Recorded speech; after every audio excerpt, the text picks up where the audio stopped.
Estamos iniciando ya la sesión. Vamos a esperar un poquito para dar tiempo a que entren más personas. Esto que no se me caiga. Estamos preparando la sala, pero vamos a dar comienzo ya en breve para que las personas que ya estáis ahí esperando, pues no haceros esperar mucho más.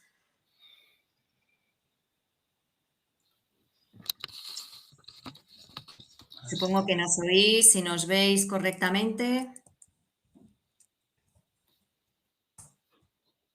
Veis que hay un chat en el que podéis participar. Si tenéis algún problema con la conexión o no nos oís, por favor, decirnos algo ahí.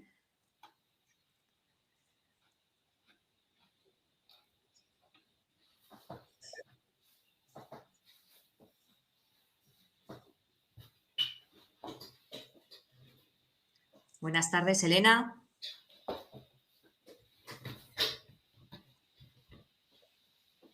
Alicia, creo que estás ahí también. Alicia.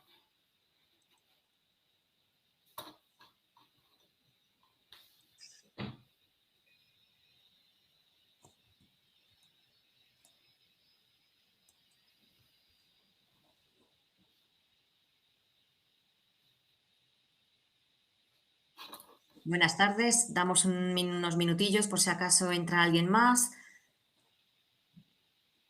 Y comenzamos ya con la sesión.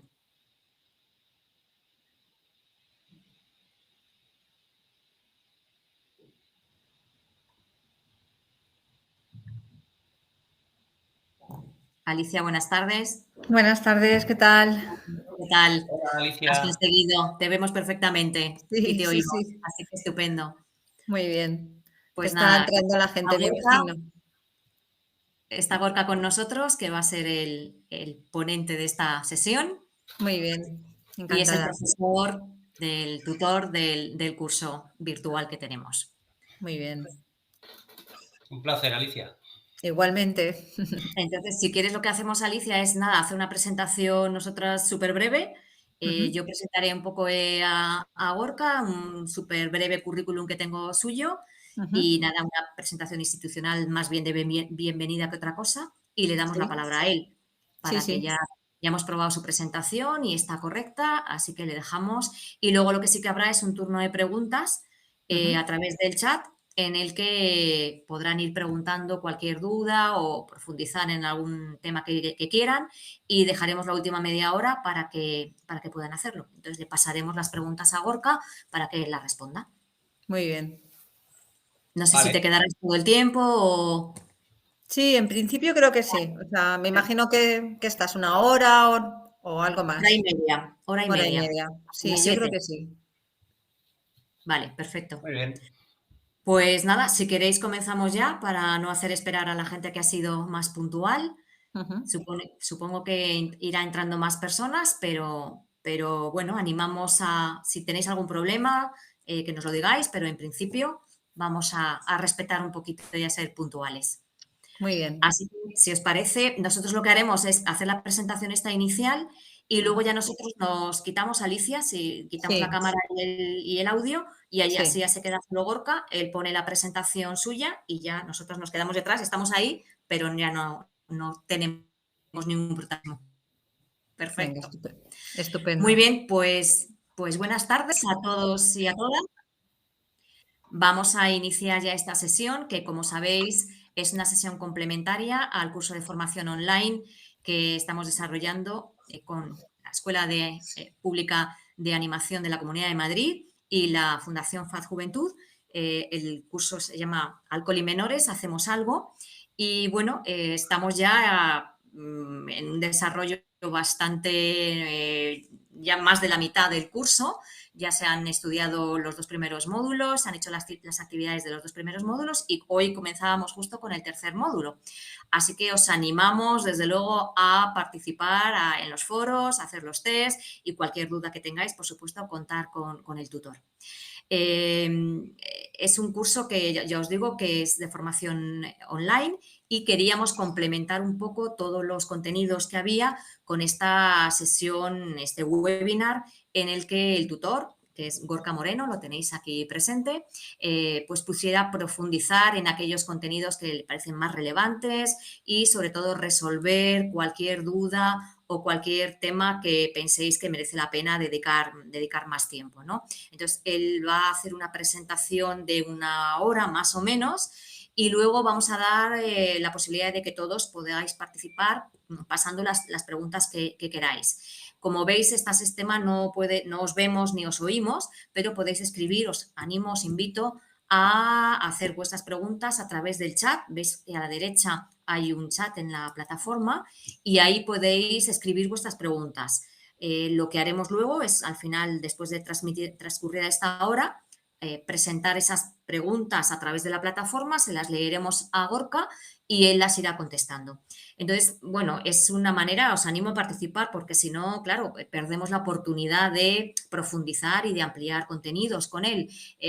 Gorka, bueno, ahora os contaré un poco su currículum, pero tiene mucha experiencia en el ámbito de la prevención de los problemas de consumo de drogas y sobre todo en la intervención con menores y jóvenes, con adolescentes y jóvenes, por lo cual os invito y creo que debéis aprovechar esta oportunidad porque la verdad es que es un ponente que merece la pena y del que podéis extraer sobre todo muchas oportunidades, muchas posibilidades de adaptar un poco toda esta teoría que habéis visto en el curso a vuestra realidad particular para que realmente sea algo práctico y no solamente se queden contenidos más teóricos, ¿no? Entonces, si el chat queréis utilizarlo para eso, precisamente hacer preguntas para dirigirlo a vuestras realidades, a vuestros grupos, en donde estáis trabajando, pues la verdad es que os invito a hacerlo porque va a ser una oportunidad muy buena para que aprovechéis al máximo esta formación. Sin más, os voy a leer un poco el currículum para presentar a Gorka.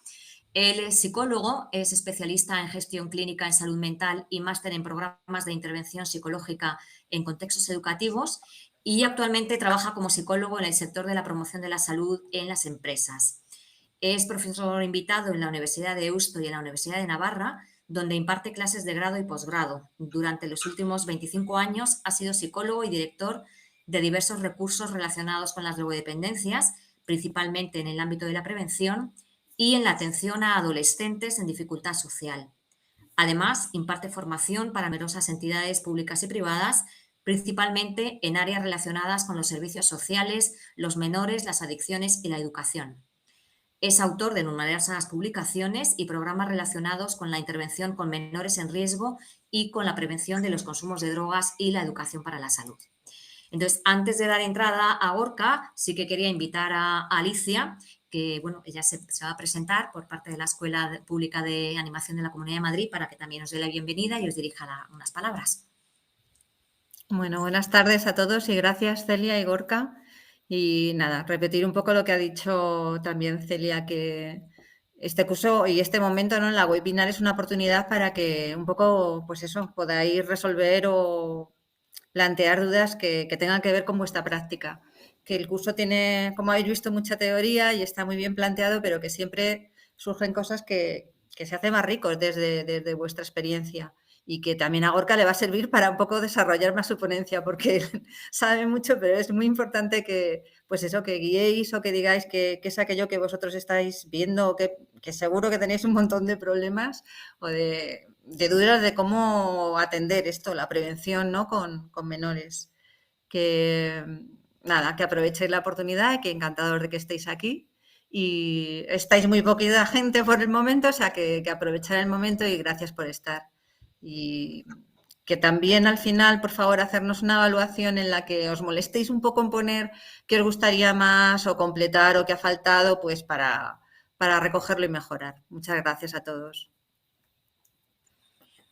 Pues nada, os dejamos con Gorka y solo recordaros que por favor utilicéis al chat para eso, enriquecernos al máximo todos y poder exprimir todo lo que podamos a Gorka para extraer el mayor aprendizaje de esta oportunidad. Gracias a Muy todos. bien.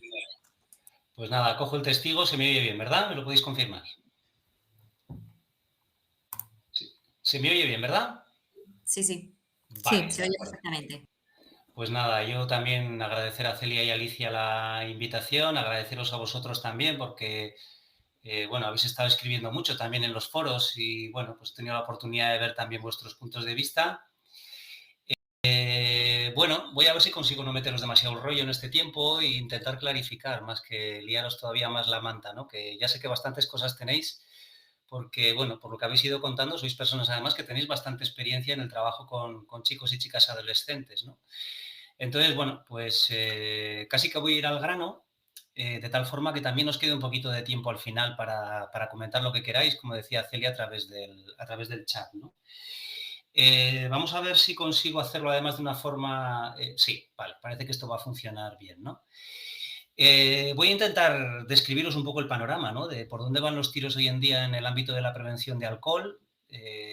Bueno, pues porque es verdad que no todo sirve y porque es verdad que cada vez sabemos más cosas, ¿no? Acerca de qué es lo que funciona y qué es lo que no funciona, o funciona peor en el ámbito de la prevención, ¿no? Yo el otro día en el chat os intentaba abrir un foro de debate que muchos y muchas de vosotras habéis contestado en relación con esto que veis ahí, ¿no? Y os decía, joder, fijaos, en el año 2018 salió un informe de la ponencia Congreso-Senado sobre el problema sobre la ponencia Menores sin Alcohol, ¿no? Donde, bueno, pues allá por el Congreso pues pasó un montón de gente especialista en España en el ámbito de la prevención, pues dando una serie de recomendaciones, ¿no? De forma que esa comisión de políticos, ¿no? Y de políticas, tanto del Congreso como del Senado, después, con todo eso, elaboró un informe con recomendaciones al gobierno, ¿no? Acerca de qué es lo que se debería hacer en el ámbito de la prevención del consumo, del abuso de alcohol, ¿no? Por parte de los adolescentes y jóvenes en España. Y eso que veis ahí, que he resaltado yo con el fondo naranja, pues es una parte del informe que, bueno, yo quería comentar con vosotras, ¿no? Fijaos que no se andan con tonterías, es decir, cuando hablan de cómo ven, y estamos hablando de políticos y de políticas de Congreso, Senado, cómo ven el problema de los adolescentes y qué gravedad le otorgan, pues fijaos todo lo que dicen ahí, ¿no? Hay un fragmento del informe que dice eso que veis, ¿no? Los graves, numerosos y frecuentemente irreparables, dicen, daños que produce el consumo de alcohol en menores sobre la salud física y mental. Dice, los problemas personales y sociales y los daños que se pueden producir a terceros como consecuencia de este consumo hacen necesaria, dice, una intervención nada más y nada menos que urgente por parte de todas las administraciones e instituciones competentes con el objetivo de erradicar el consumo de alcohol entre los menores, así como retrasar al máximo la edad de inicio en el consumo, ¿no? Y como si no fuera suficiente, después, en un apartado posterior del informe, dice el consumo de bebidas alcohólicas por parte de menores de edad en España es un problema de primera magnitud para nuestro país, ¿no? Ni más ni menos que de primera magnitud. Claro, esto fue en el año 2018, todavía está pendiente la elaboración de una ley del alcohol que contemple pues todas estas recomendaciones que vamos a ver y de las que vamos a hablar, pero uno no puede evitar preguntarse si realmente esto es tan grave, por qué, sabiendo como sabemos, dónde podríamos poner los esfuerzos, dónde deberíamos poner los esfuerzos y qué es lo que funciona para poder, no sé si terminar con este problema, pero por lo menos reducirlo de una forma considerable, pues si realmente se corresponde esa magnitud que decimos que tiene el problema con lo que estamos haciendo, ¿no? O con lo que deberíamos hacer. Y ahí, pues bueno, pues a mí desde luego me entran las dudas, ¿no? Bueno, no me voy a entretener mucho porque además en los contenidos que tenéis en el curso ya se habla bastante de estas cosas, ¿no? Pero sí detenerme, nada, en 4 cositas en relación con cómo es el consumo de alcohol hoy en día entre los jóvenes, ¿no? Y para eso, pues sabéis que una de las referencias son las encuestas del Observatorio Español sobre Drogas y dentro de esas encuestas, en el caso de los adolescentes, la encuesta Estudes, que es la encuesta para adolescentes de 14 a 18 años en enseñanzas secundarias, ¿no? Bueno, ahí tenéis el panorama. Y dice, bueno, para empezar, lo que sabemos por las encuestas es que hoy en día los chavales, los adolescentes consumen menos alcohol que nunca en términos absolutos, ¿no? Y cuando digo en términos absolutos me refiero a litros de alcohol puro al año, ¿no? Por habitante. Nunca se había bebido tan poco alcohol en cantidades globales, ¿no? Es verdad que el alcohol, sin embargo, es la única sustancia que es consumida de forma mayoritaria. Es verdad que no hay ninguna, entre las drogas ilegales, por ejemplo, no hay ninguna, y tampoco con el tabaco, que se consuma de forma mayoritaria por parte de los adolescentes españoles, por lo menos si excluimos la Coca-Cola, la cafeína de la Coca-Cola y todas estas cosas, pero bueno, en principio sería la única droga que se consume de forma mayoritaria. A los 18 años, por ejemplo, el 87% de los adolescentes españoles ya había consumido alcohol en el último año, y el 60%. El 60% de los chavales y las chavalas de 14 y 18 lo habían consumido en el último mes, a pesar de que estamos en un país donde está prohibida la venta de alcohol a menores de edad, ¿no? quiere decir que es cierto, a diferencia de otras sustancias, que el alcohol tiene lo que podríamos llamar un carácter normativo, ¿no? Es decir, y esto es muy importante porque sabemos que la normalidad percibida, es decir, lo normal que tú en tu vida cotidiana consideras que es consumir una sustancia, hace que baje la percepción de riesgo, ¿no? Y esto va a ser muy importante cuando hablemos de estrategias de prevención, ¿no? La normalidad percibida, ver que el consumo de una droga es algo absolutamente normal, tiene un impacto en prevención, o en este caso en el consumo, o en prevención, si queréis, bastante más importante que todas las advertencias que les podamos dar a los chavales y a las chavalas acerca de los riesgos que tiene el consumo de alcohol, ¿no? Bueno, a pesar de todo, nunca tuvimos tan pocos bebedores diarios, ¿verdad? Que nunca hubo tan pocas personas en España que bebieran alcohol todos los días, ¿no? Lo que era el patrón de consumo pues, más mediterráneo, de vino en las comidas, etcétera. Es verdad que tampoco los padres y las madres de estos adolescentes consumían alcohol a diario, consumíamos alcohol a diario. Yo soy padre también de dos adolescentes, o que ya están empezando a salir de la adolescencia, ¿no? Pero el patrón de consumo pues es más intermitente y más intensivo, ¿no? De tal manera que lo beben todo a la vez, ¿no? Lo beben todo en la misma sesión, ¿no? Bueno, sabemos que empiezan a beber en torno a los 14 años, es decir, estamos hablando de que en los últimos 25 años no ha cambiado prácticamente la edad de inicio de consumo de alcohol, desde luego no se ha retrasado y sin embargo sabéis que en prevención hay un mantra que es que uno de los objetivos fundamentales en prevención es retrasar el inicio del consumo en aquellas drogas que se prevé que los chavales, que las chavalas vayan a consumir, ¿no? Sabemos que es clave conseguir al menos el objetivo de que los chavales empiecen a consumir más tarde y sin embargo llevamos 25 años en los cuales no hemos conseguido retrasar esa edad de inicio y sigue estando en los 14 años, ¿no? Y algo que a mí me parece tremendo es que además a los 14 años 1 de cada 4 adolescentes ya había sufrido alguna intoxicación etílica a lo largo de su vida. O sea que es que estamos hablando además de unas tasas también de borracheras tremendamente importantes, ¿no? Bueno, respecto a las borracheras, precisamente, ya veis ahí los datos, ¿no? Prácticamente la mitad de los chicos y chicas de 14 y 18 años reconoce que se han emborrachado en el último año y nada más y nada menos que 1 de cada 4 se ha emborrachado en el último mes, ¿no? Con lo cual tenemos, como digo, una tasa muy baja de consumidores diarios, una tasa global de consumo de alcohol al año por habitante, que tampoco es más alta que otros años, pero tenemos prácticamente el récord de borracheras de nuestra historia, ¿no? Fijaos que a los 18 años, si veis ahí, se han emborrachado en el último mes el 38,4% de los chicos y el 36,6% de las chicas, ¿no? Es decir, los datos de borracheras son de los más altos, si no los más altos que hemos tenido a lo largo de nuestra historia, ¿no? Y luego, por sexos, pues veis que chicos y chicas presentan tasas muy similares, que eso también es algo que va cambiando con los años, las chicas se van igualando con los chicos, y hay una cosa curiosa, ¿no? Que es que parece, según los datos, que desde luego aquí en Navarra ha sido muy claro, en los datos de la última encuesta de Juventud y Salud, es que las chicas empiezan a emborracharse antes que los chicos, ¿no? Bueno, es un tipo de consumo que desde luego genera otro tipo de dificultades, otro tipo de necesidades también desde el ámbito de la prevención, ¿no? Bueno, y cuando hablamos de estos riesgos, ¿de qué riesgos estamos hablando, no? Comentabais muchas cosas también muy interesantes en el chat en relación con los riesgos que vosotras y vosotros percibís acerca del consumo de alcohol en adolescentes, ¿no? Bueno, el consumo en la adolescencia, el consumo precoz, sobre todo ocasiona diferentes problemas, ¿no? Y hay un montón de literatura acerca de los riesgos que tiene el consumo precoz de alcohol, ¿no? Yo os he puesto ahí 2 pequeños ejemplos de guías con datos respecto a los daños, a los riesgos asociados al consumo juvenil de alcohol y sobre todo al inicio temprano, a la precocidad en el consumo de alcohol. Uno es una guía del socidroalcohol, que se titula así, Consumo intensivo de alcohol en jóvenes, que tiene un capítulo, que es el capítulo 4, que habla específicamente de los riesgos del consumo de alcohol por parte de adolescentes, ¿no? Y otro que os he puesto ahí es una guía de Asturias, en este caso para pediatras, pero que tiene también algunas referencias respecto a los riesgos, los daños que puede tener el consumo de alcohol en el caso de los adolescentes, ¿no? Por ejemplo, si os interesa el daño neuronal, la guía de socidroalcohol tiene algunas referencias que están muy bien respecto al impacto que puede tener a nivel cerebral, por ejemplo, el consumo de alcohol entre los jóvenes, ¿no? ¿Cuáles son los riesgos? Yo os he puesto ahí algunos que entiendo que son los más significativos, ¿no? Bueno, entre quienes empiezan a beber muy pronto, sabemos que existe un mayor riesgo de desarrollar consumos problemáticos de alcohol en el futuro, incluida la dependencia al alcohol, ¿no? Es decir, la probabilidad de tener problemas con el alcohol en el futuro es inversamente proporcional a la edad de inicio, ¿no? Cuanto antes empieces, más boletos tienes para tenerlas, ¿no? Sabemos también que durante la adolescencia el cerebro es especialmente susceptible a los efectos adversos del alcohol, ¿no? Y como os digo, hay un montón de estudios acerca del daño neuronal. Bueno, pues se asocia al menor tamaño pues, del hipocampo, del córtex prefrontal. Bueno, hay varios estudios que hacen referencia a todas estas cosas y, como os digo, si tenéis mucho interés podéis tirar de la guía de soci, droga, alcohol, ¿no?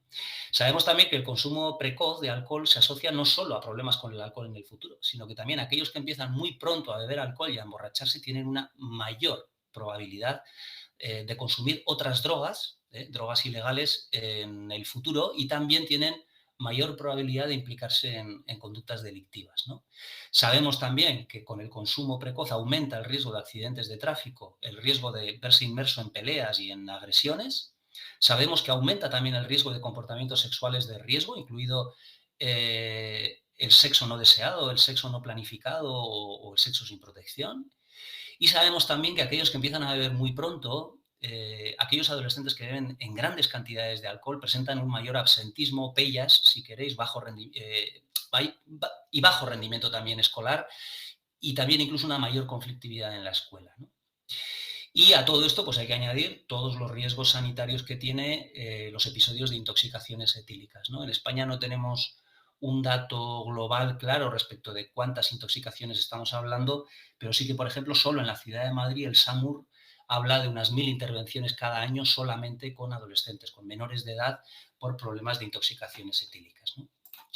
Bueno, si queréis enredar en los datos, por ejemplo, el Observatorio Español sobre Drogas en sus informes, en este caso también en el Estudes, saca algunas correlaciones de la prevalencia de las tasas de consumo de alcohol con otro tipo de problemas, ¿no? Veis, por ejemplo, ahí que los adolescentes que se han emborrachado participan en mucha mayor medida en pellas, es decir, tienen un absentismo escolar mucho más alto que aquellos que no se habían emborrachado, y también han sido expulsados en más ocasiones que aquellos adolescentes que no tienen tasas abusivas de alcohol, ¿no?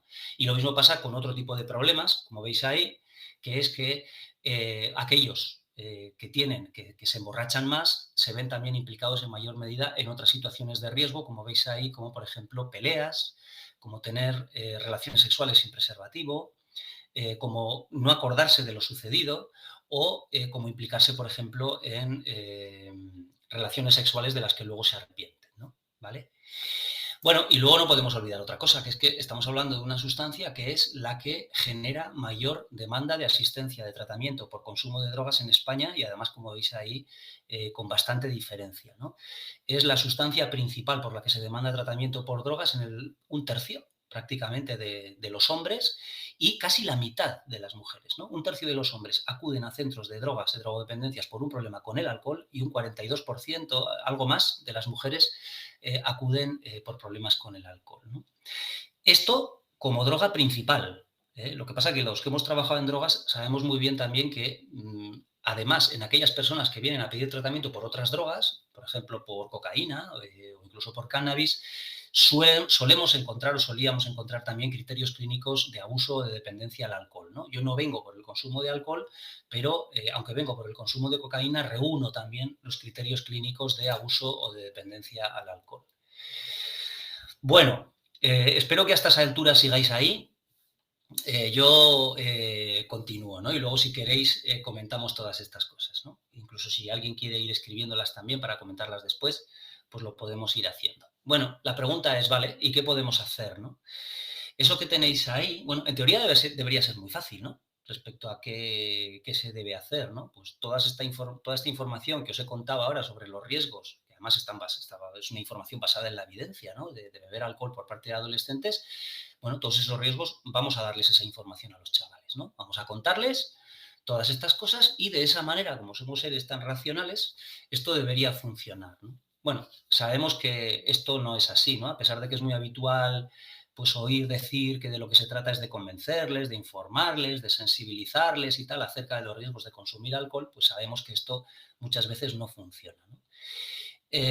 Sabemos que, o por lo menos no es suficiente, ¿no? Es más, yo creo que con lo que sabemos en prevención podríamos decir que ni siquiera es lo más importante, que tengan información sobre los riesgos, que generalmente los suelen tener.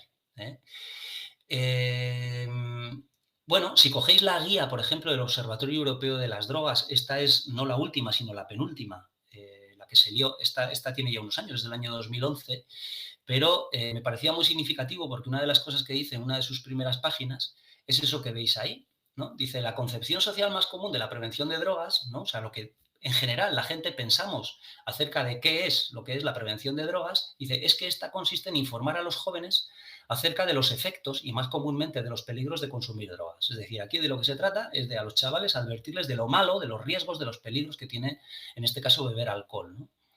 Y dice a continuación, sin embargo, no hay evidencias que sugieran que la mera provisión de información sobre los efectos de las drogas o sobre el alcohol, en este caso, tenga un impacto en el consumo o que las campañas en los medios de comunicación sean costo efectivas, ¿no?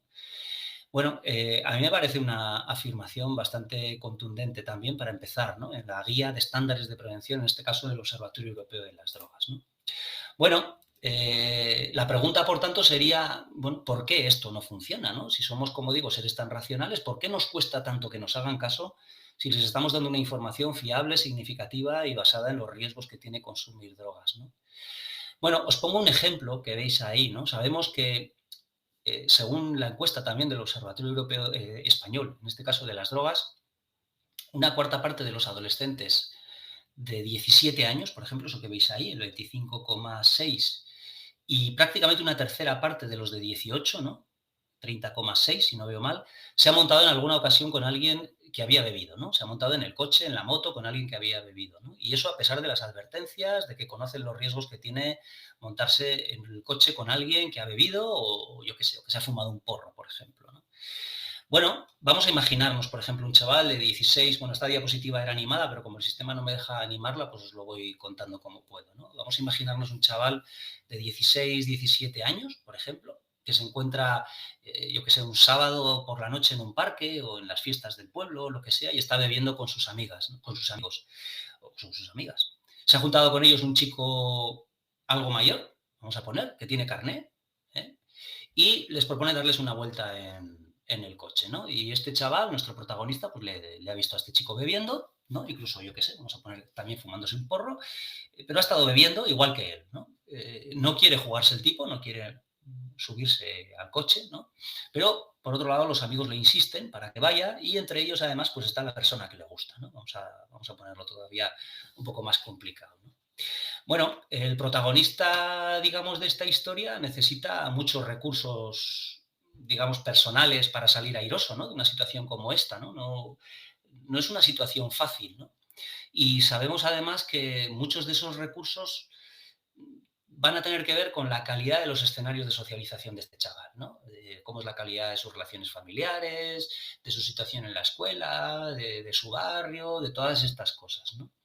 Yo os he puesto ahí en forma de roscos, en forma de rosco, ¿no? Más que de roscos, os he puesto todos esos recursos que en principio podrían favorecer que este chaval salga de esa situación de una forma airosa, ¿no? Os la explico si eso, ya que no tengo animación en el sentido de las agujas del reloj, ¿no? Empiezo por arriba.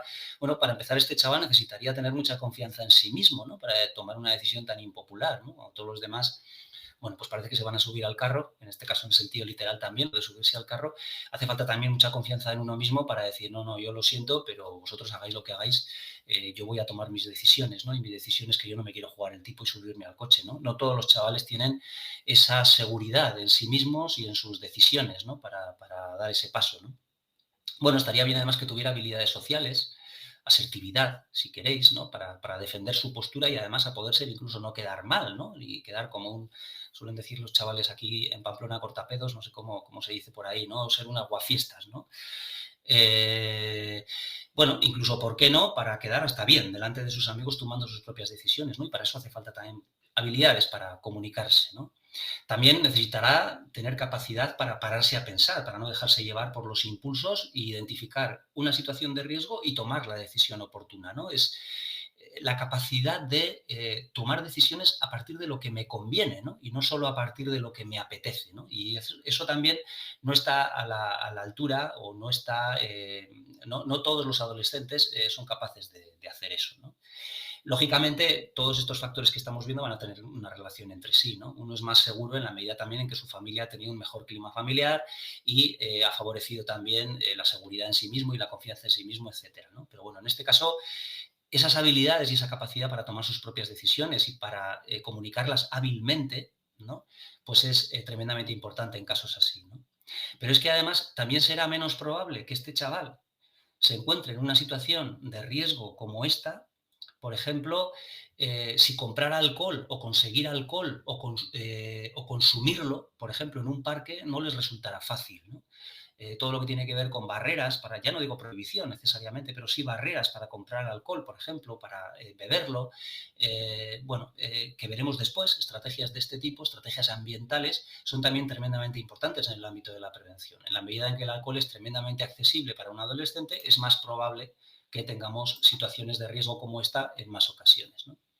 Bueno, si además las normas sociales, ¿no? Y sigo con el rosco, las normas sociales, es decir, lo que se considera normal en el entorno de este chaval, lo que observa a su alrededor, es la normalidad de consumir alcohol, incluso consumir alcohol de una forma tremendamente abusiva, pues el riesgo también aumenta, ¿no? Porque como hemos visto, esa normalidad percibida se asocia claramente a una bajada en la percepción de riesgo, ¿no? Como comentábamos antes, ¿no?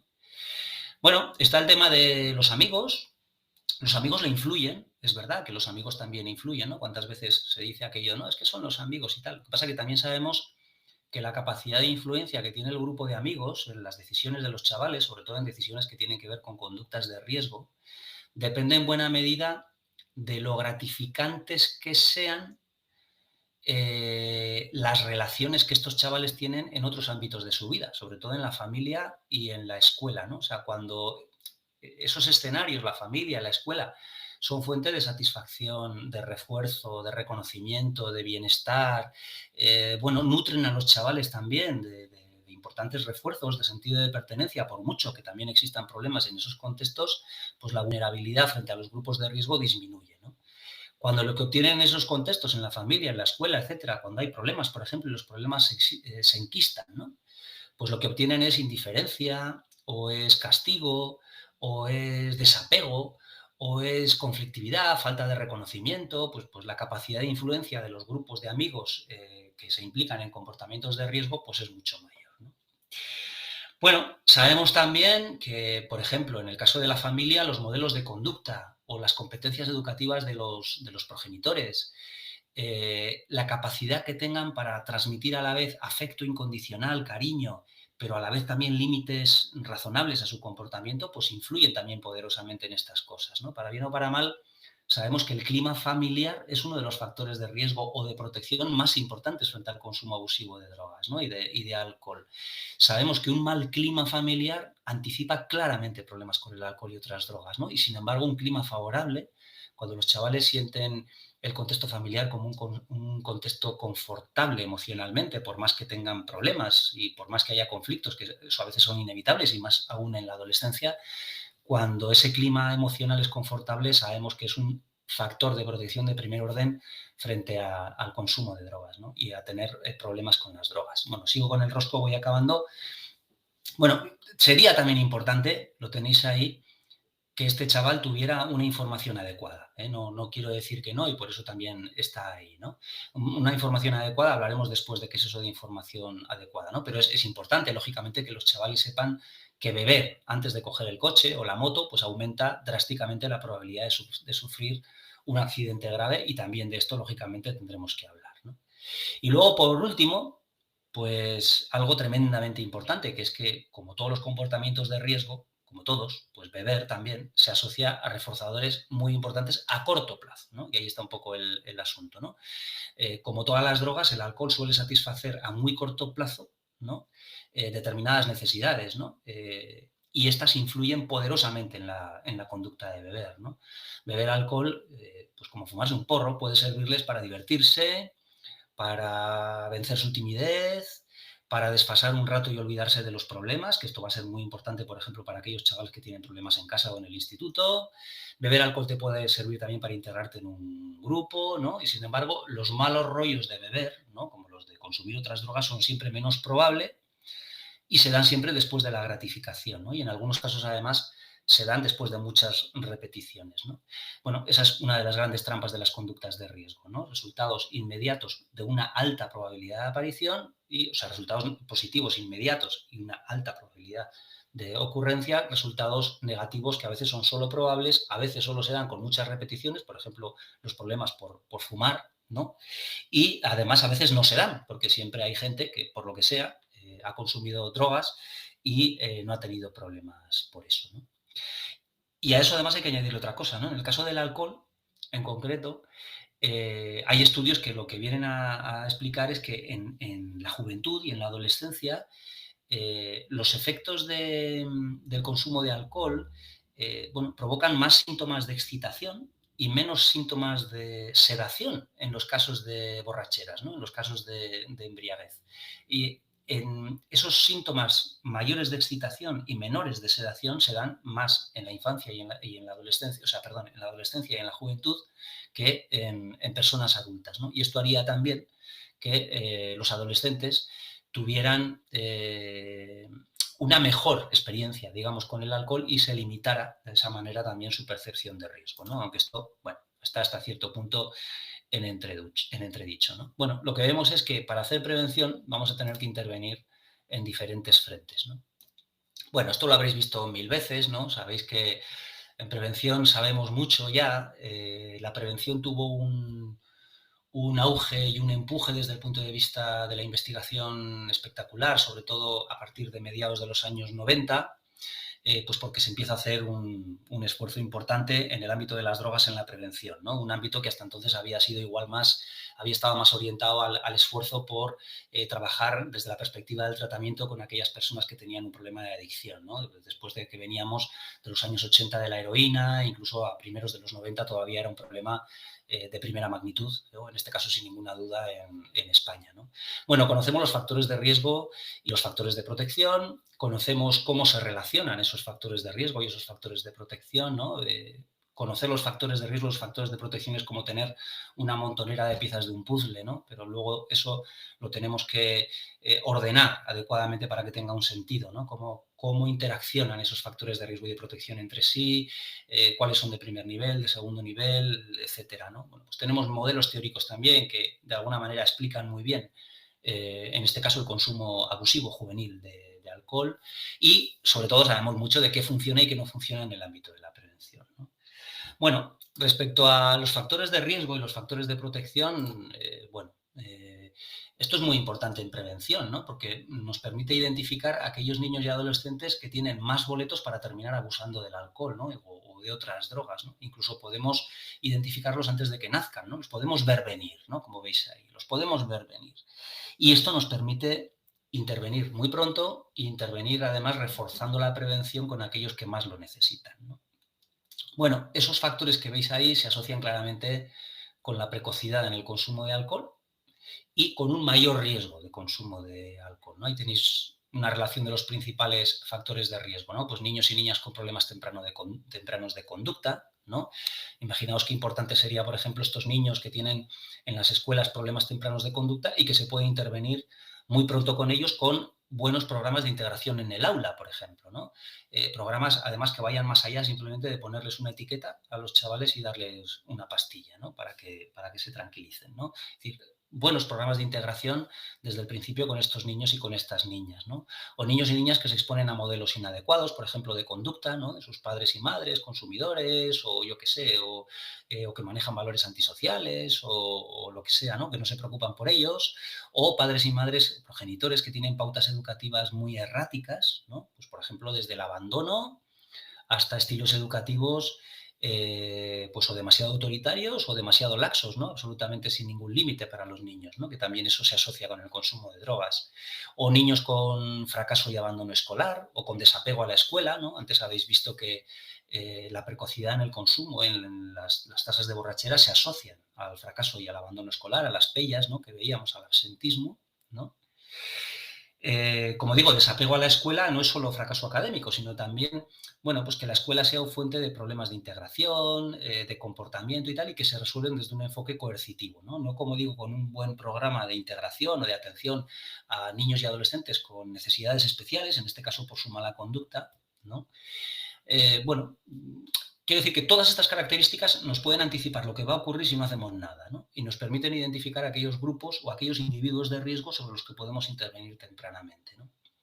Y luego también tienen más boletos aquellos niños y aquellas niñas que viven en barrios desorganizados, ¿no? Por ejemplo, con altas tasas de consumo, con alta conflictividad, barrios sin alternativas, ni organización, ni equipamientos, por ejemplo, para la participación de los chavales en actividades adecuadas, ¿no? Qué importante es desarrollar programas, que hay muy bonitos, aquí en Pamplona desde luego los hay, en los barrios, programas de prevención comunitaria donde educadores y educadoras de calle conectan con familias y con adolescentes que tienen especiales dificultades, especiales problemas de conducta, que están en una situación de dificultad social y consiguen atraerlos y enganchar con ellos y con ellas y organizar actividades en el ámbito comunitario, ¿no? Bueno, sabemos que la pobreza, por ejemplo, cuando es extrema, también es un factor de riesgo de problemas con el alcohol y otras drogas, ¿no? No parece que a partir de ahí, mayor o menor nivel económico, se asocie con el consumo, pero sí sabemos que la pobreza, la exclusión social, se asocia claramente también con el consumo de drogas, ¿no? Y luego tenéis ahí en color sombreado lo que podríamos llamar las normas sociales, las leyes, los valores que tienen que ver con el entorno más general. Lo otro, bueno, pues puede haber muchas diferencias entre unos niños, entre unas niñas y otras. Unos tienen más suerte que otros, ¿no? Pero esto de las normas sociales, una de las cosas que tiene es que son iguales para todo el mundo y luego, como vamos a ver, pues es muy importante porque van a reducir el gradiente social. Es decir, las medidas que tienen que ver con manejar normas sociales, leyes, valores a nivel social, sí que de alguna manera sirven para dirigirse a todo tipo de adolescentes con independencia de cuál fuera su nivel de exclusión o de pobreza, ¿no? Pero bueno, luego os hablo un poquito más de eso. Bueno, ya empiezo a notar yo también que me estoy enrollando quizá demasiado, ¿no?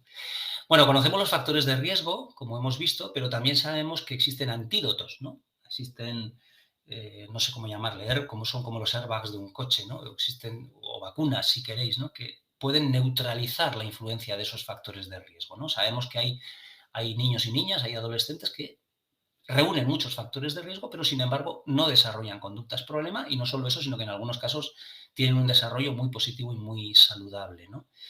Y sabemos que eso no es solo cuestión de suerte, ¿eh? Qué importante es que conozcamos, como hemos visto, las características que tienen los chavales que consumen alcohol de forma abusiva, ¿no? Identifiquemos sus factores de riesgo, pero qué importante también es que conozcamos, que consigamos saber qué características tienen aquellos chicos y aquellas chicas que teniendo un montón de factores de riesgo, ¿no? No desarrollan problemas, ¿no? Bueno, ahí tenéis de la Guía de Naciones Unidas de la Oficina contra la Droga y el Delito, tiene un nombre un poco peculiar, ¿verdad? Pero bueno, tienen una guía del año 2018 donde, bueno, pues reúnen un montón de investigaciones en relación con los factores de protección y identifican claramente 4, ¿no? Uno es el bienestar psicológico y emocional, ¿no? Chavales, chavalas que se sienten bien consigo mismos y con su entorno tienen menos probabilidades de consumir drogas, ¿no? La competencia personal y social, ¿no? Tener recursos, habilidades para relacionarse con uno mismo y con los demás, ¿no? Y aquí entraría todo el tema de habilidades sociales, gestión de las emociones, toma de decisiones, todo este tipo de cosas que hay un montón de programas de prevención de drogas que trabajan eso en las escuelas, por ejemplo, en el aula, ¿no? Lo que la OMS, la Organización Mundial de la Salud, llama habilidades para la vida, ¿no? Y sobre todo los programas de prevención universal están basados, ¿no?, en el desarrollo de este tipo de habilidades.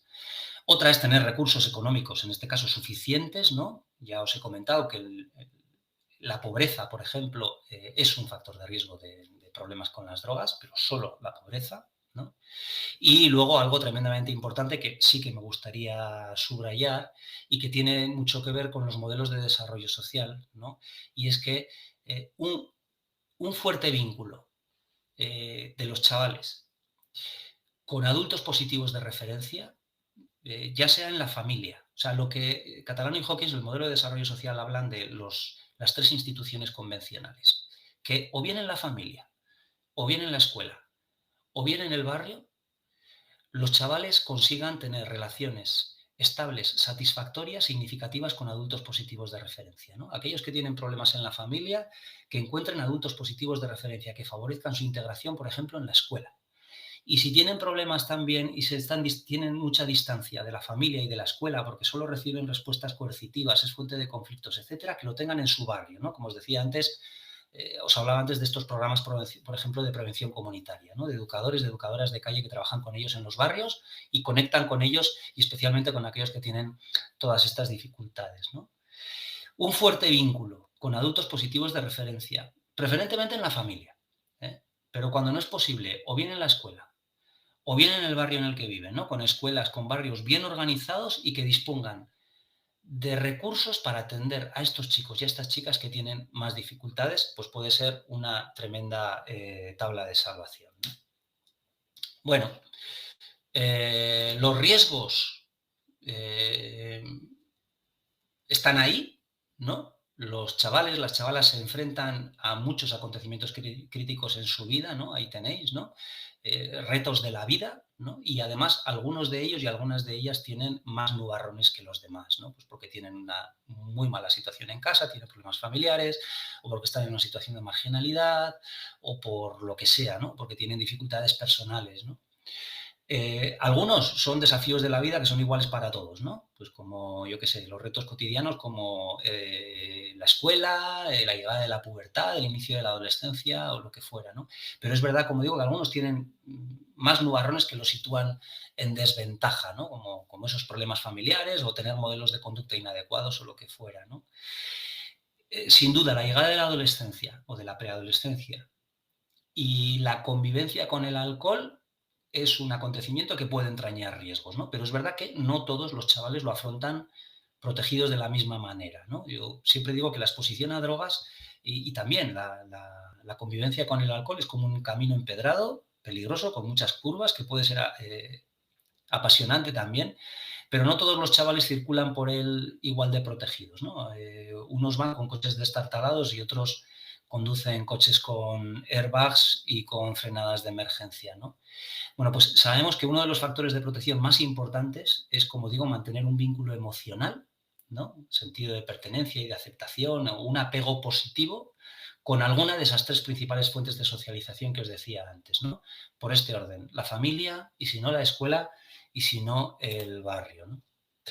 Bueno, eso que tenéis ahí a la derecha son, yo creo que dos de las principales referencias en el ámbito de la prevención ahora mismo, ¿no? La guía que tenéis ahí verdosa del año 2018 es la guía de Naciones Unidas, de la Oficina de Prevención de la Droga y el Delito, y más abajo tenéis la guía del Observatorio Europeo de Drogas, que es del año 2019.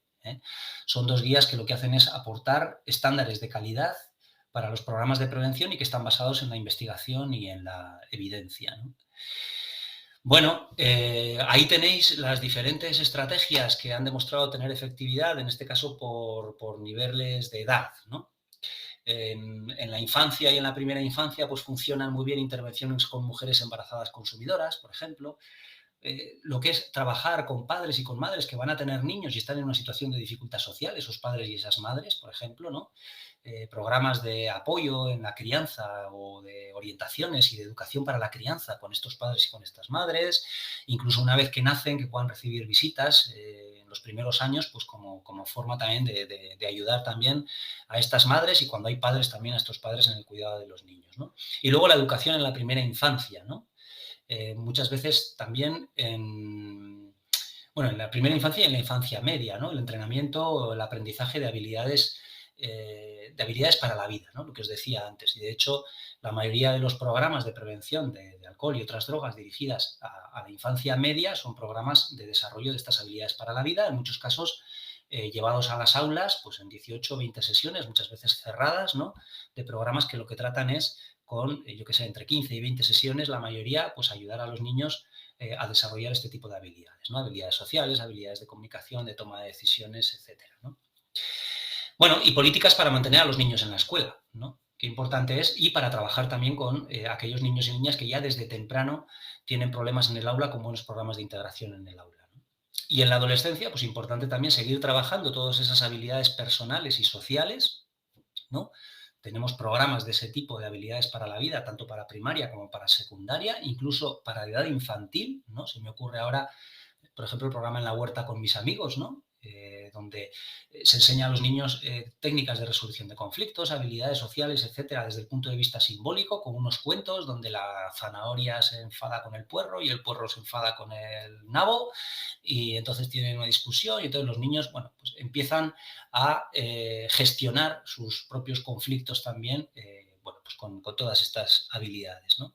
Y algo muy importante que quería reforzar yo también, el tema de la tutoría, ¿no? Qué importante es que aquellos, sobre todo ya cuando son adolescentes, puedan tener la oportunidad de establecer contacto con adultos positivos de referencia con habilidades para acercarse a ellos y a ellas y hablar también de sus problemas y de sus riesgos, ¿no?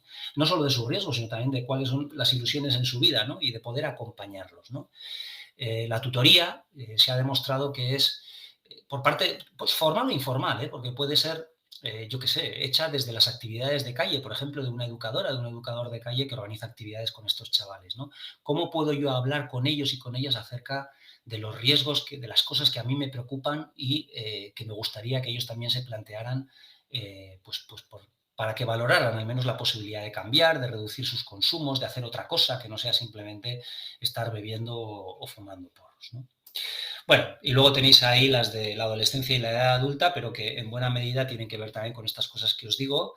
Y también veis ahí, dice, políticas de tabaco y alcohol, de las que me gustaría hablar después, ¿no?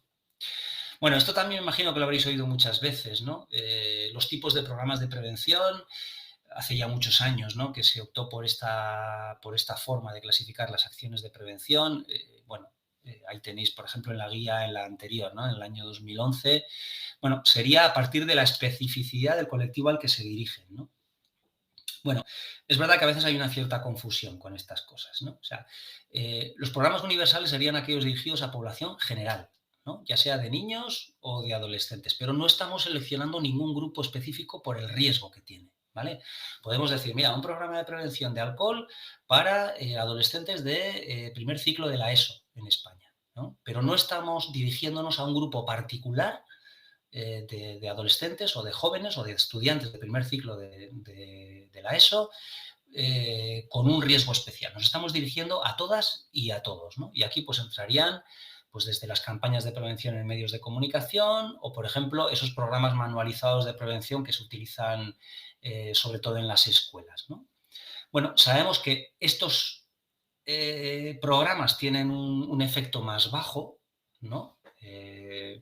Tienen, ¿cómo se llama? No me sale ahora el tamaño de efecto, ¿no? El tamaño de efecto es menor, pero es verdad que son programas baratos que llegan a una amplitud grande de adolescentes y aunque el tamaño de efecto es menor, bueno, pues por poco dinero conseguimos llegar a muchos adolescentes y con un tamaño de efecto razonable, ¿no? Aunque no sea tan importante como el de otras acciones, ¿no? Luego estarían los programas selectivos y aquí nos estamos dirigiendo a grupos de riesgo, es decir, grupos, ¿eh? Lo importante aquí es grupos. Niños y adolescentes que comparten algún factor de riesgo que es relevante, ¿no? Y todo el grupo con el que vamos a trabajar recibe la misma intervención.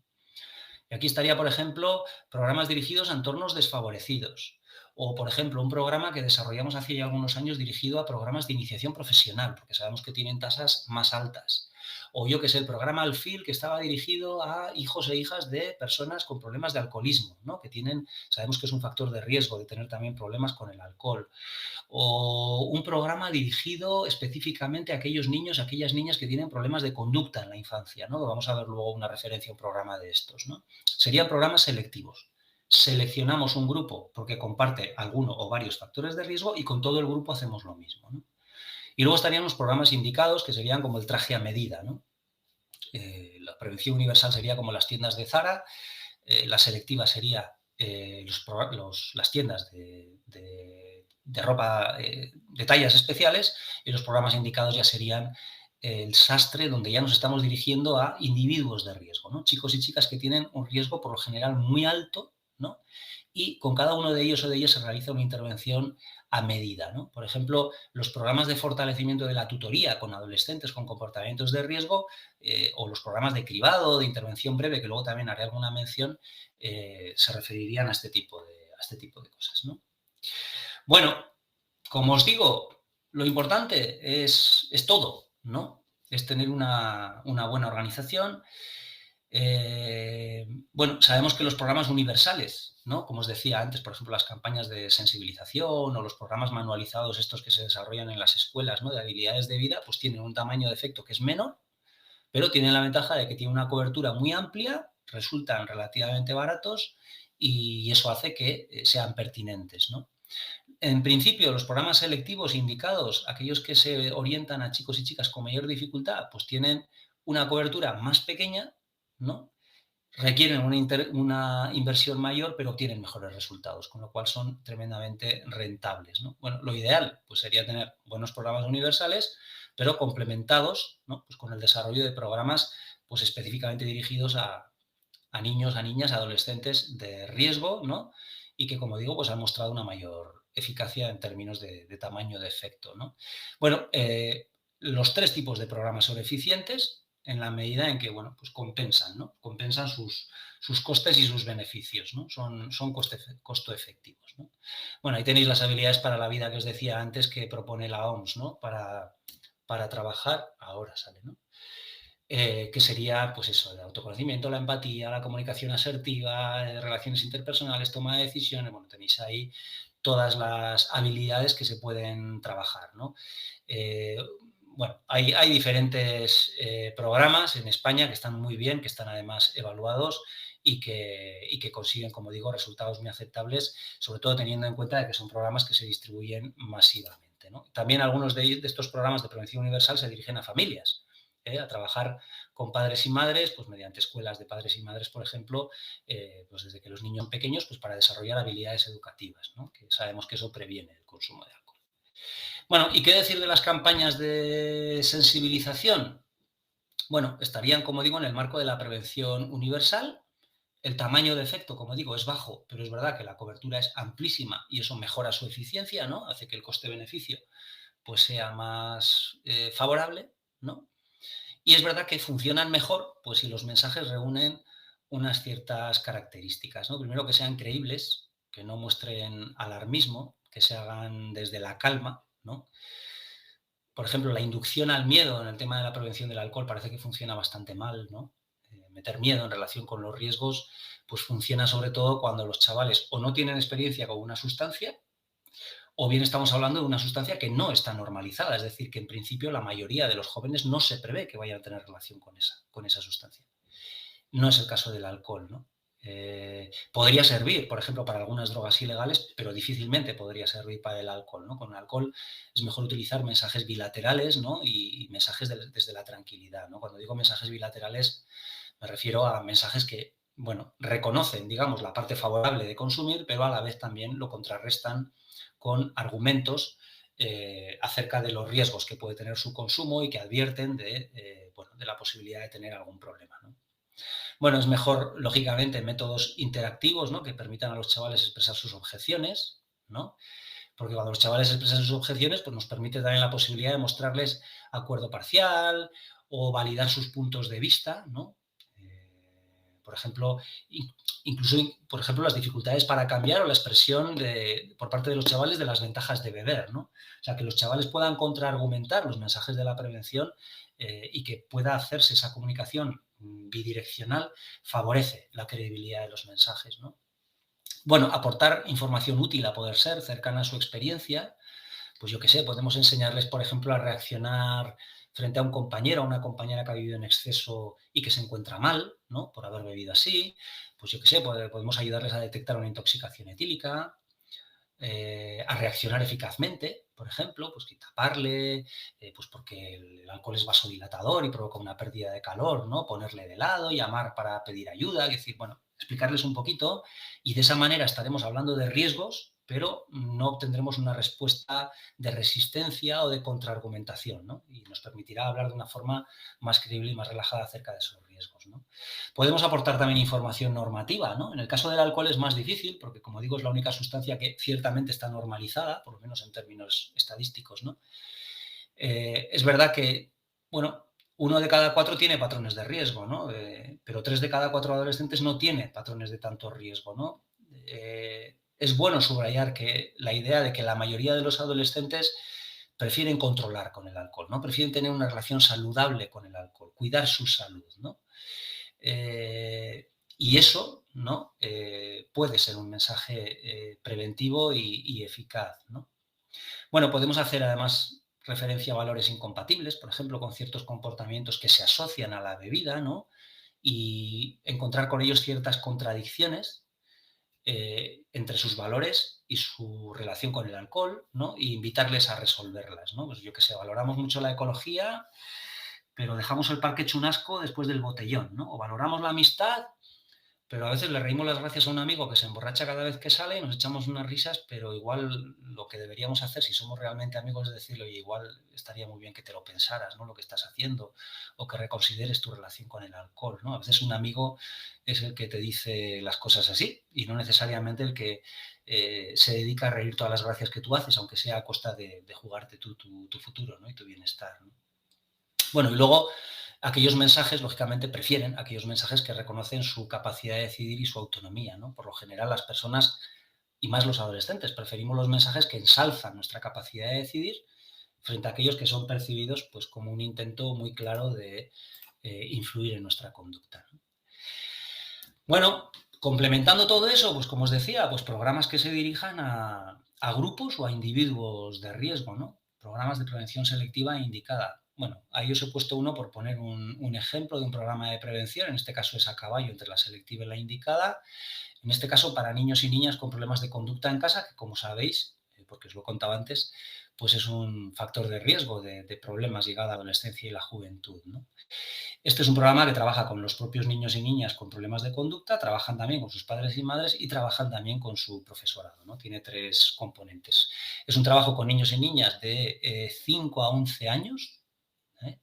Que problemas de conducta ya a esa edad, y tienen muchos boletos para ser los que más beban y los que peor beban en llegada a la adolescencia, ¿no? Sabemos, como decía, que los problemas de conducta infantiles anticipan claramente problemas de conducta en la adolescencia y entre ellos pues, comportamientos de riesgo como el abuso del alcohol o el consumo de otras drogas, ¿no? Por ejemplo, este es un programa que tras un seguimiento de 7 años de estos niños, que ahora ya son adolescentes, ¿no? Ya 7 años después, pues encontraron 7 años después resultados significativos, por ejemplo, en el número de consumidores, el número de consumiciones, me parece, ¿no? De consumiciones, ¿sí? Y en el número de borracheras, ¿no? 7 años después, en un estudio publicado, en este caso, en una revista Adicciones, ¿no? Bueno, sabemos que el gran riesgo de estos chavales es que presentan problemas tempranos de conducta y que eso a veces, bueno, pues se responde con respuestas coercitivas, creando más conflicto y más distancia todavía con la familia, con la escuela o con el barrio, y esa desconexión de esas instituciones convencionales, ¿no? Pues lo que hace es que se cierre un círculo vicioso, ¿no? Los problemas de conducta generan situaciones de castigo, de falta de reconocimiento, de conflictividad, y estos a su vez vuelven a generar nuevos nuevos problemas de conducta, ¿no? Necesitamos desenmarañar esa espiral coercitiva, ¿no? Mantener un vínculo positivo con la escuela y la permanencia en la escuela, en el caso del alumnado, por ejemplo, con dificultades tempranas de conducta, pues puede ser mucho más positivo que las campañas o que los programas específicos de prevención de drogas, ¿no?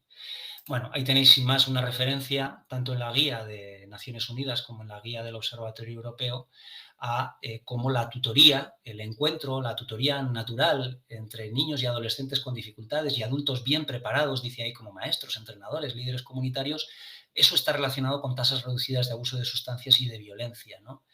Qué importante es que se relacione a estos jóvenes, a estos adolescentes, a estos niños y niñas en dificultad, con adultos que se comprometan a organizar actividades y a pasar parte de su tiempo con ellos y con ellas de forma regular, ¿no?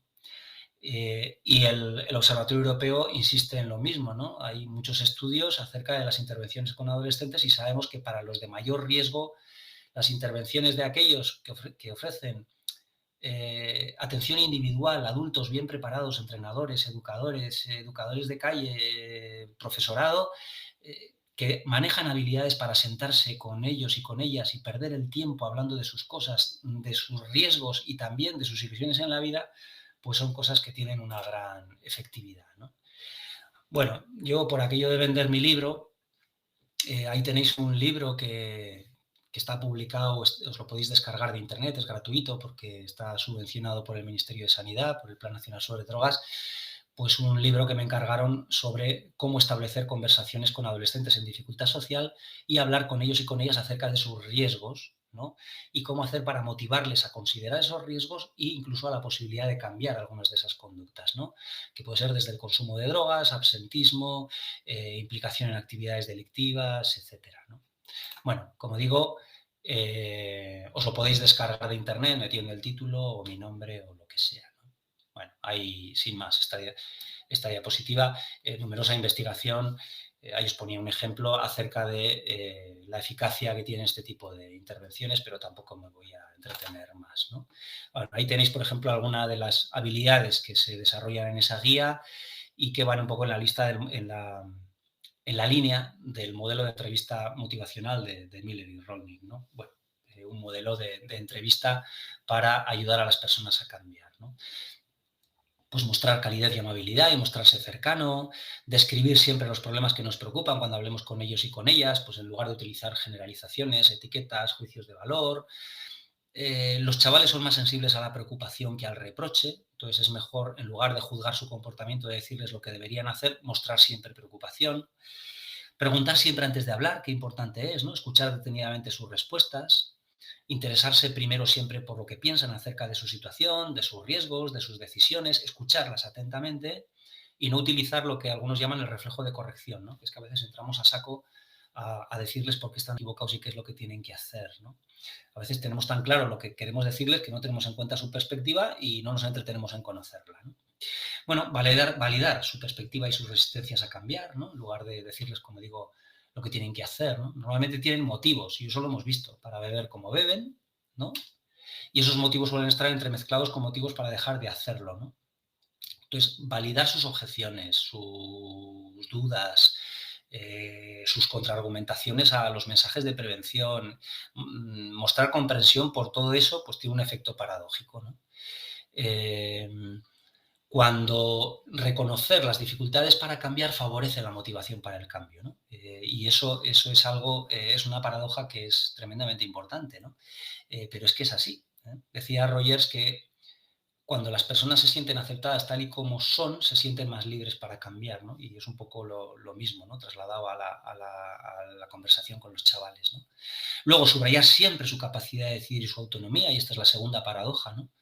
Cuando les mostramos respeto absoluto por sus decisiones y les subrayamos nuestro respeto por su autonomía, se sienten más libres para cambiar. Y eso hace más probable que tengan en consideración aquello que les vamos a decir, ¿no?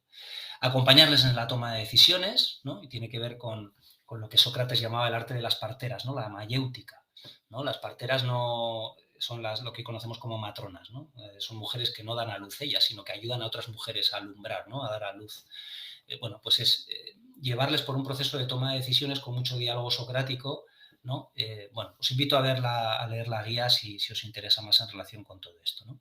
Y también habilidad para mostrarles reconocimiento, rastrear resplandores, por pequeños que sean, ¿no? Devolvérselos sin grandes estridencias, pero también, bueno, pues cuando los chavales dicen cosas razonables, hacen las cosas bien, pues es un bien demasiado apreciado como para dejarlo escapar así sin más, ¿no? Entonces, reconocer las cosas que hacen bien, prestarles atención y estar bien abiertos también a ver sus resplandores y a reconocérselo, pues es tremendamente importante, ¿no?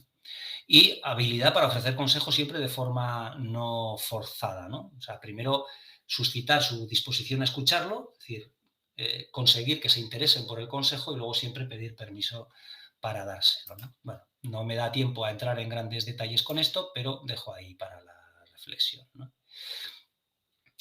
Esto, por ejemplo, esta me la voy a saltar. Esto que veis ahí tiene que ver con algunos programas que se han hecho en el ámbito sanitario, ¿no? Tú cuando a un adolescente le preguntas, o las encuestas que se hacen con adolescentes en las que se les pregunta, oye, ¿y a ti de quién te gustaría más recibir información acerca de las drogas? Mayoritariamente suele ganar el personal sanitario, ¿eh? Conceden mucha credibilidad al personal sanitario, ¿no? Personal de medicina, de enfermería, etcétera, ¿no?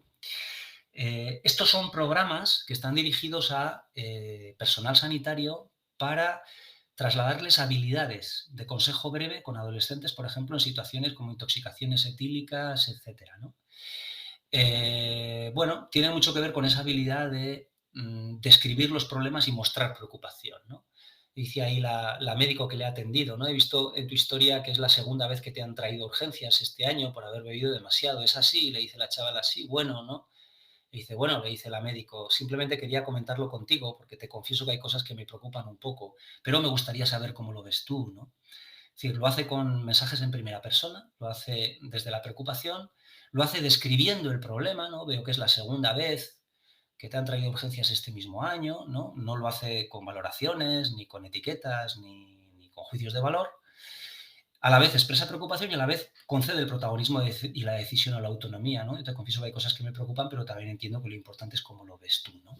Ahí tenéis algunos ejemplos de guías, ¿no? El programa Argos, por ejemplo, de Murcia, que lleva muchos años funcionando, el programa Menores y Alcohol de Osakidecha, por ejemplo, que está basada en una guía americana, el programa Ícaro, por ejemplo, que es un programa que está hecho en Castilla y León, la Consejería de Sanidad de Asturias, que veis ahí, tiene también un buen programa de esto, también basado en una guía americana, etcétera. Bueno, pues son programas que parten de esta idea, ¿no? Y que trabaja mucho la guía que os comentaba de conversar con adolescentes en dificultad social. Bueno, y voy a ir acabando con una última estrategia, pero que es tremendamente importante, y aquí sí que me gustaría detenerme un poquito, ¿no? Bueno, últimamente se están desarrollando mucho los programas de prevención ambiental o las acciones de prevención ambiental, ¿no? Sobre todo en la última década se ha puesto mucho el acento en trabajar, no solo poniendo el acento en el interés que pueden tener los chavales, las chavalas por el consumo, ¿no? Sino en crear contextos o influir en los contextos donde las personas toman sus decisiones acerca del consumo, ¿vale? De alguna manera el modelo parte de que toda la prevención que se ha venido haciendo tradicionalmente, pues se basa en el papel preponderante que tiene el individuo, ¿no? A la hora de determinar el consumo, ¿no? O sea, como si las personas tomáramos siempre las decisiones de modo racional, ¿no? Somos un homo racionalis, ¿no?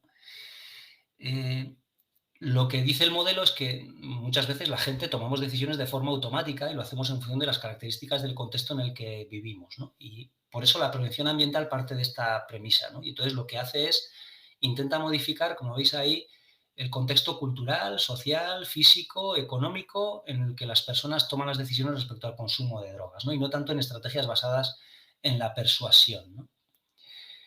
¿De qué depende o de qué elementos del contexto puede depender a veces la toma de decisiones por parte de las personas? Pues ahí tenéis, ¿no? Pues depende de lo que se considera normal, esperado o aceptado por la comunidad en la que viven, ¿no? Si en el entorno en el que yo vivo lo normal es ponerse hasta arriba de alcohol, por ejemplo, en entornos de fiesta, pues mi percepción de riesgo bajará respecto al hecho de beber alcohol de forma abusiva cuando me voy de fiesta, ¿no?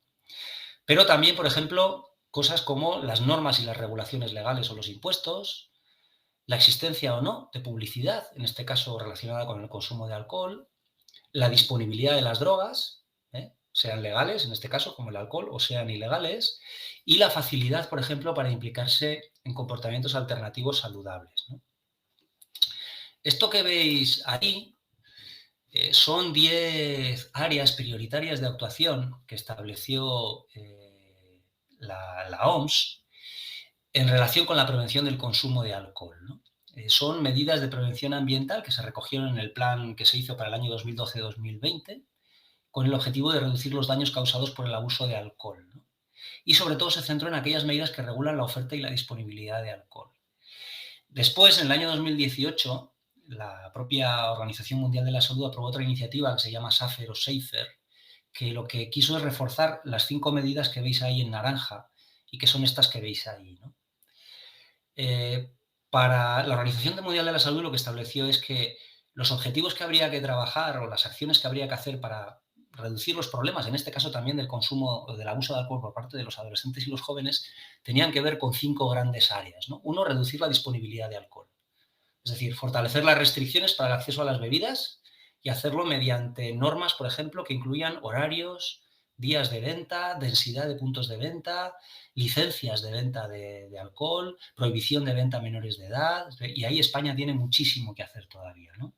Estamos hablando, por ejemplo, de reducir los puntos de venta, que no en cualquier sitio se pueda vender alcohol, ¿vale? Que no a cualquier hora se pueda beber alcohol, que no en cualquier lugar se pueda beber alcohol.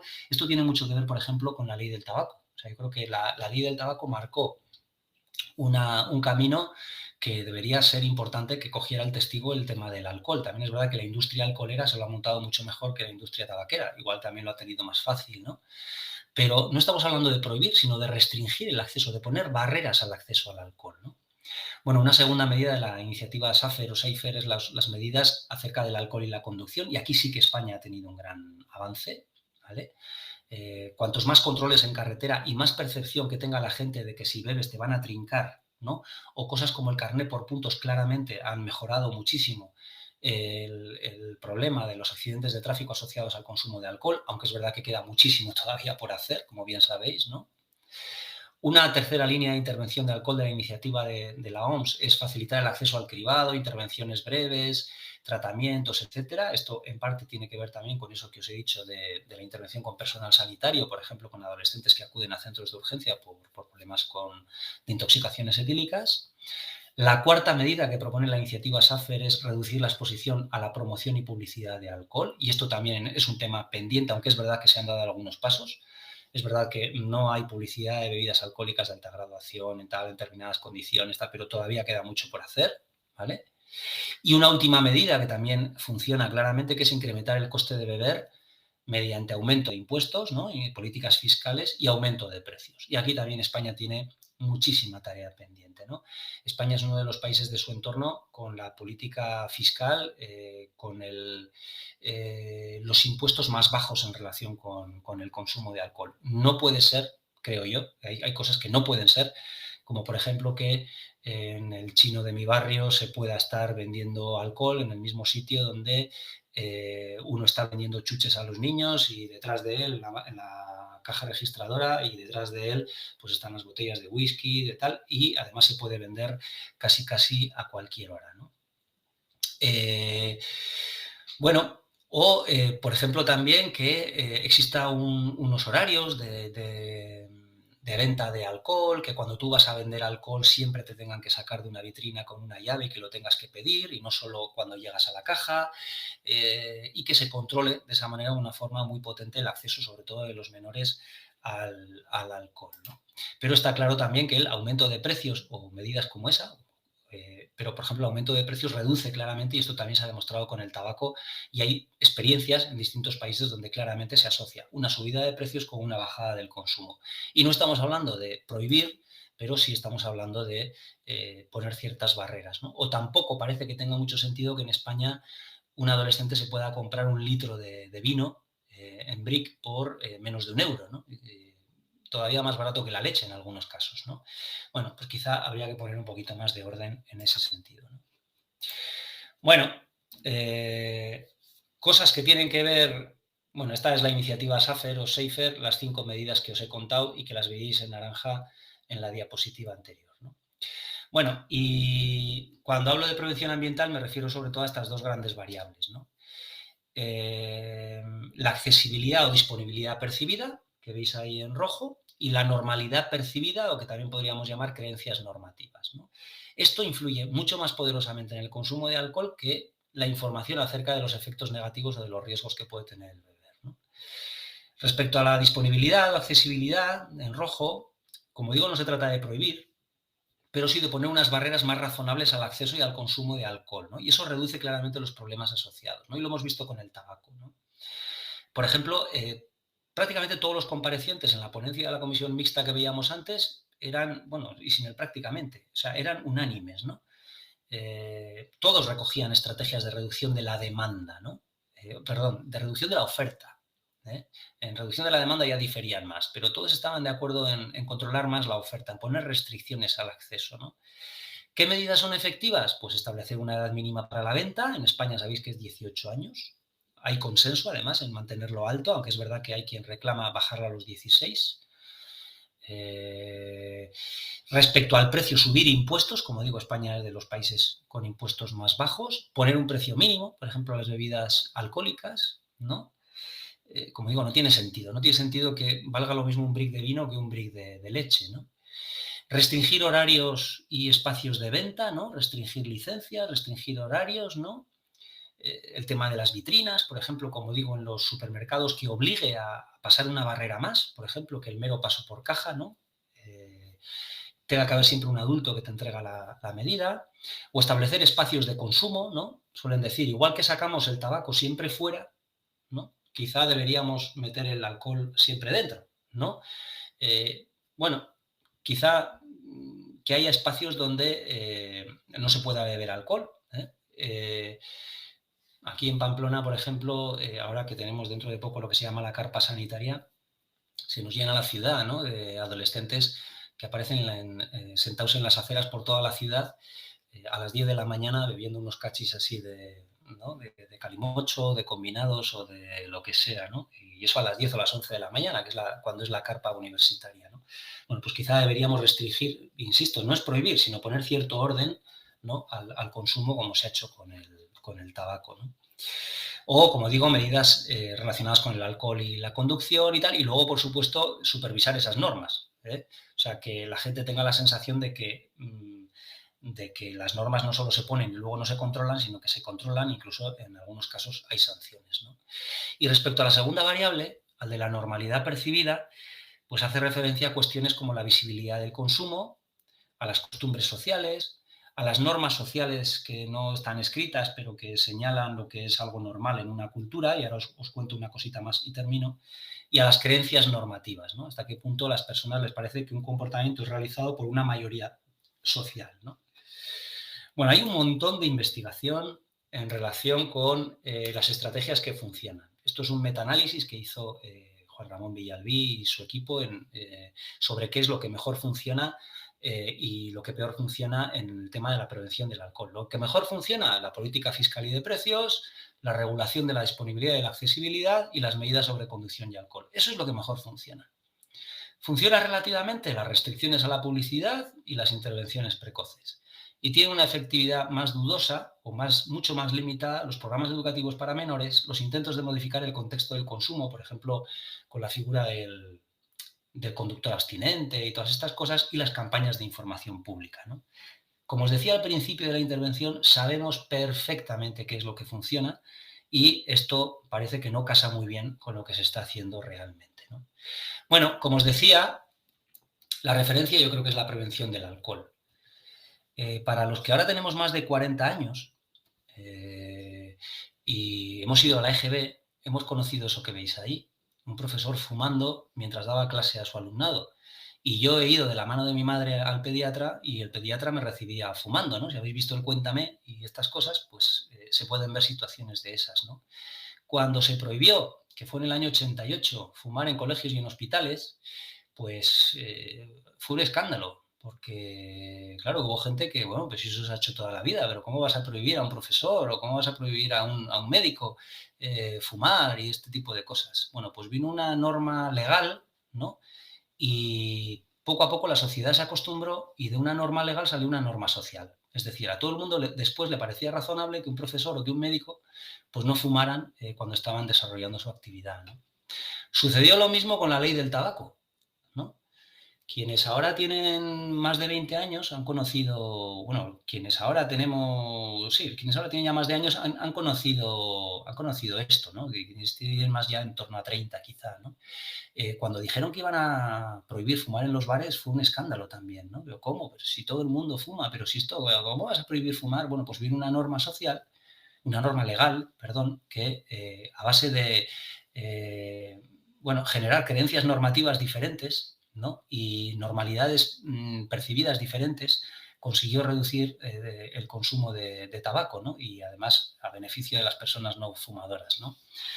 Bueno, la pregunta es si esto seguirá siendo algo normal, ¿no? Todas las recomendaciones internacionales señalan la importancia de poner barreras para el acceso al alcohol, ¿no? Y como digo, también todos los comparecientes de la comisión mixta de la que hablábamos al principio, ¿no? Y eso no necesariamente pasa por leyes prohibicionistas, pero sí por regular de alguna manera, por poner orden al acceso y al consumo de alcohol, ¿no?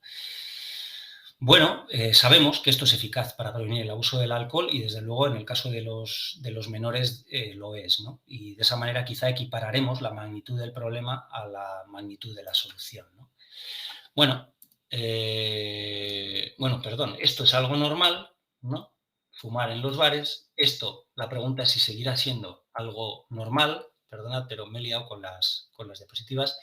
Y, bueno, y algo muy importante también es que el tema del consumo de alcohol no es solo un problema de los adolescentes, y lo decíais muy bien en los foros, lo comentabais muy bien, porque a menudo los chavales se divierten ni más ni menos que como lo hacemos los adultos, ¿no? Y es verdad que hay que trabajar la sensibilización de los adolescentes y jóvenes, pero sin duda tenemos que hacer lo mismo con los adultos, y probablemente tenemos que beber bastante menos de lo que bebemos, ¿no?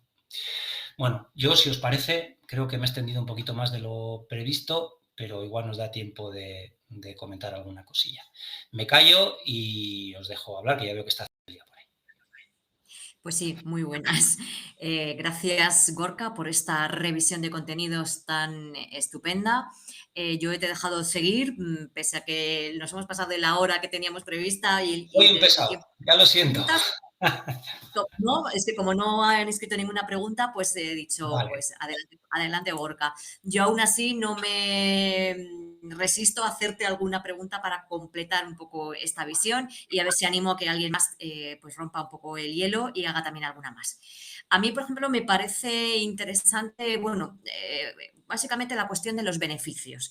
Una cuestión muy importante es el consumo de alcohol. Tú comentabas este automatismo, ¿no? Que muchas veces ocurre cuando se dan estos comportamientos, ¿no? Uno casi no es una decisión personal en el que tú te paras a pensar, o tú, digo, en este caso jóvenes, que es lo que nos interesa, a pensar y a tomar una decisión personal sobre si quieres hacerlo o no hacerlo, ¿no? Muchas veces es automática. Hay, por ejemplo, el valor del pensamiento crítico, que ya hablabas de él, pero también es muy importante el tema de los beneficios. Muchas veces cuando se pone en esa balanza, y sí que es verdad que hay una decisión, una posible decisión, se valora los riesgos y los beneficios. Y muchas veces la balanza se inclina hacia los beneficios, también, no sé si equivocadamente, porque la percepción juvenil va por ahí. Es decir, yo conozco muchos de los riesgos, pero puedo hacer cosas para controlarlos. Por ejemplo, limitar el consumo, las cantidades, hacerlo solamente en momentos de ocio y de fiesta y no hacerlo entre semana cuando tengo que cumplir con responsabilidades, con estudios, trabajo, demás, sino limitarme solamente al tiempo de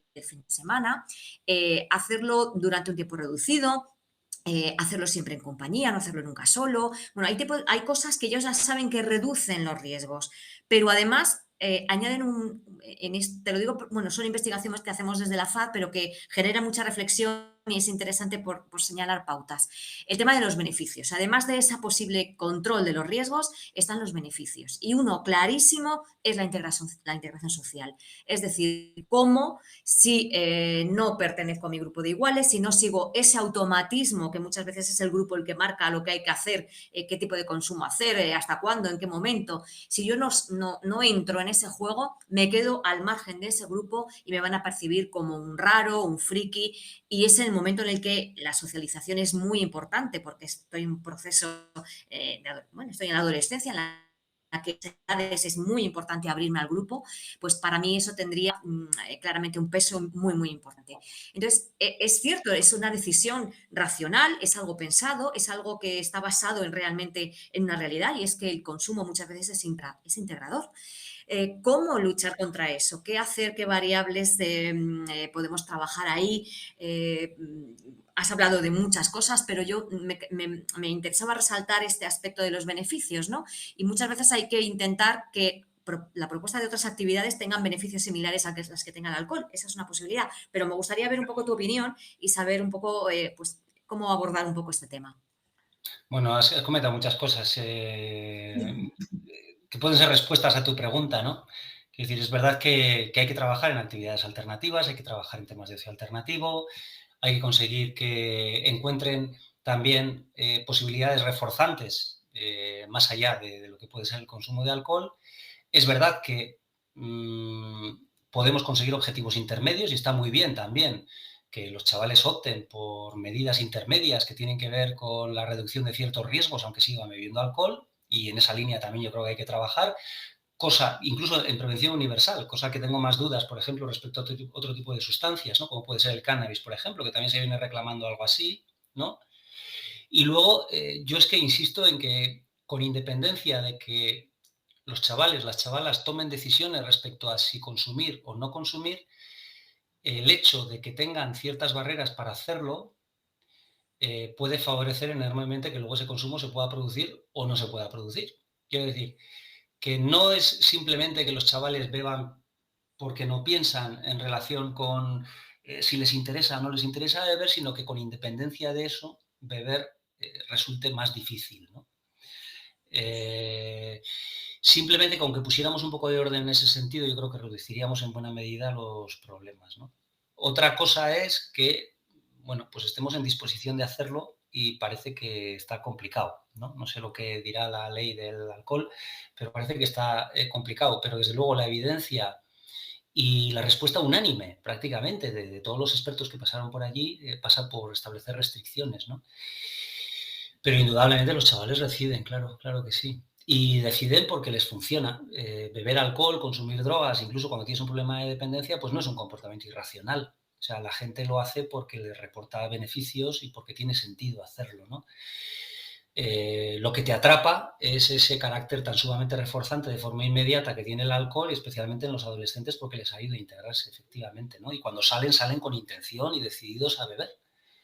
Pero si además de eso lo tienen muy fácil, pues beberán más y en muchos casos en peores condiciones, ¿no? O sea que yo creo que una cosa no está reñida con la otra, sino que las variables del contexto pues influyen poderosamente en la toma de decisiones de las personas, con independencia de lo que fuera, del conocimiento que tuvieran acerca de los riesgos, ¿no? O de la intención que tuvieran de consumir. Claro, si ponemos barreras, pues en principio el consumo será menor, ¿no?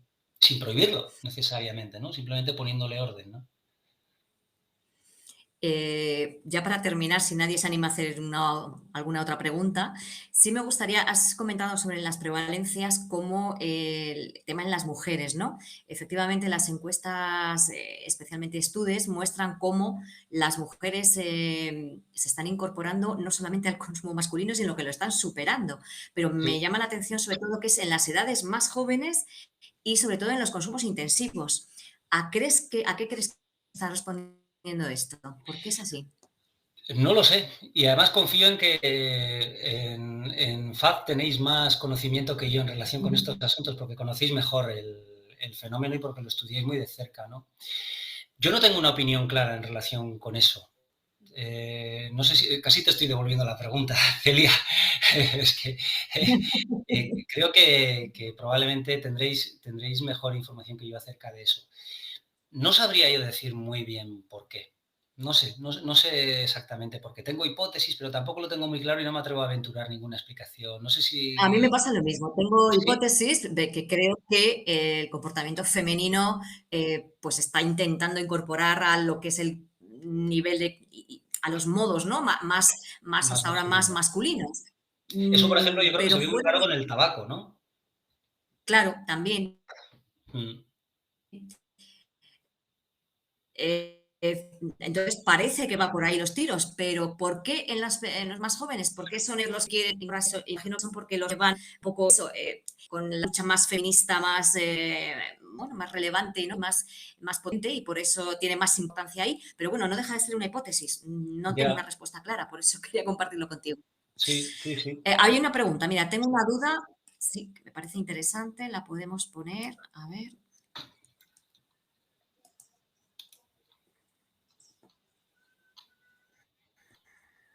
¿A dónde viene ese primer consumo? No sé por qué no se está Ah, publicando. Bueno, sí, la leí. sí, sí, sí, sí, Ay, sí. se me ha ido la Sí, pregunta, dice, perdonad. tengo una duda, a ver, A ahora se ver, me ha ido. eso. Tengo una duda en cuanto de dónde viene ese primer consumo. Me quiero imaginar a un grupo de 12 años en su primera borrachera. ¿Hay datos de cómo se le ha facilitado? Si viene por parte de alguna persona adulta, si por robar el alcohol en casa. Creo que tengo Esa es un además poco la... que lo he pasado de largo, una diapositiva en relación con eso, porque esto, ¿no? La disponibilidad percibida acerca del alcohol de los adolescentes, ¿no? El porcentaje de adolescentes en España que refieren que consumir alcohol les resulta fácil o muy fácil por edades, ¿no? Son datos del Estudes, ¿no? Dice, prácticamente todos no aprecian dificultades para conseguir bebidas alcohólicas, incluso ya a los 14 años. O sea, la mayoría, prácticamente el 90% de los de 14 años, dicen que les resulta fácil o muy fácil, ¿no? Y esto tampoco ha variado en toda la serie histórica, ¿no? Y prácticamente un tercio dice que lo consiguen por sí mismos y un 20% ayudado por algún mayor de edad. Les resulta fácil que una persona de más edad acceda al alcohol y se lo suministre, ¿no? No sé si en la FAD manejáis algún otro dato en relación con esto, pero desde luego no tienen ningún problema en conseguirlo y en la mayoría de los casos lo consiguen a través de compañeros. Sí, además, bueno, las encuestas también lo dicen, estudios lo dice claramente, como los lugares en los que principalmente se consiguen las bebidas son los supermercados y las tiendas de barrio. Tan fácil como que aunque sean menores, tienen el acceso muy fácil y a este tipo de lugares en los que se les da sin ningún miramiento y con la máxima facilidad cualquier bebida que quieren. Con lo cual, efectivamente, estamos un poco en la idea de que estabas comentando, de intentar controlar el contexto en el que se da esa disponibilidad y regularla para que eso no sea tan fácil. Eso, porque de hecho es ilegal esa venta. O sea, ahora mismo la norma está ahí, lo que pasa es que no se cumple. Entonces, Sí, bueno, pues sí. eso sería interesante, la verdad. Claro. Yo no a través de estudios, sino a través de conversaciones con chavales y chavalas. Desde luego aquí en Pamplona se maneja mucho ese mecanismo. Chavales que acaban de cumplir 18, tienen 19, que compran el alcohol para chavales menores de edad, ¿no?